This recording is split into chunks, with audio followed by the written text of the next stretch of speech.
Hello everyone, কেমন আছো সবাই? চলো আজকে কুটুসের জন্মদিনে যে পনিরের রেসিপিটা বানিয়েছিলাম ওটা তোমাদের সাথে শেয়ার করি। এত ভালো খেতে হয়েছিল, সবাই মাংস ছেড়ে পনিরই করছিল। তো প্রথমে সাদা তেলের মধ্যে পনিরগুলোকে অল্প নুন মিশিয়ে মেখে রেখে দিয়েছিলাম একটুখানি। তারপর সাদা তেলের মধ্যে পনিরগুলোকে এপিট ওপিট করে ভেজে নিয়ে ঠান্ডা জলের মধ্যে ভিজিয়ে রেখে দিয়েছি, এতে পনিরগুলো নরম থাকবে। এরপরে একটা ফুলকপি পেয়েছিল কৌশিক বাজারে, তো ওইটাকে একটুখানি নুন দিয়ে ভেজে নিচ্ছি। এখানে কিন্তু একদম হলুদের ব্যবহার করব না, পুরো রান্নাটাই সাদা তেলে করব। সাদা তেলের মধ্যে প্রথমে শুকনো লঙ্কা, গোটা গরম মশলা দিয়ে তার মধ্যে আদা কাঁচা লঙ্কা বাটা দিয়ে খুব ভালো করে ভেজে নিতে হবে। আর একটু ভাজা ভাজা হয়ে গেলে তার মধ্যে দিয়ে দেবো কিছুটা পরিমাণে জল, দিয়ে ভালো করে আদাটাকে মিশিয়ে নেব।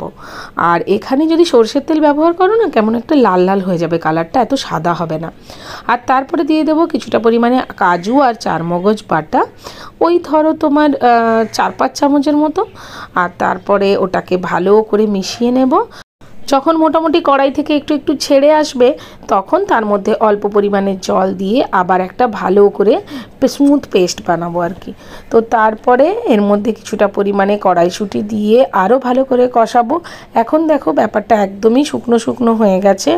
আর এর মধ্যে আমি এখন গরম জল দিয়ে দেবো, দিয়ে একটা গ্রেভি তৈরি করব। আর যে ফুলকপিটা ওটাও দিয়ে দিয়েছিলাম, ওটার সময় ভিডিও অন করতে ভুলে গেছি। এবার দিয়ে দেবো কিছুটা রোস্টেড কসুরি মেথি, মানে একটুখানি শুকনো খোলায় নেড়ে দিয়েছি। এবার যখন ঝোলটা ফুটে উঠবে, তখন তার মধ্যে ভেজে রাখা পনিরের টুকরোগুলো দিয়ে দেবো। এর মধ্যে তোমরা গাজর, বিনস এসব সবজিও ব্যবহার করতে পারো। আমি আরও সব সবজি দিইনি, কৌশিক একটা ফুলকপি পেয়েছিল, শুধু ওটাই দিয়েছি। এবার হচ্ছে এই সবজির মেন ইনগ্রেডিয়েন্টস, যেটা হচ্ছে ফ্রেশ ক্রিম। এটা দিতেই হবে এবং বেশ কিছুটা পরিমাণে দিতে হবে। এরপর দিয়ে দেবো 1 চামচের মতন বাটার। তারপরে ওটাকে মিশিয়ে নিয়ে গ্যাসটা অফ করে দিয়ে ঢাকা দিয়ে রেখে দেবো।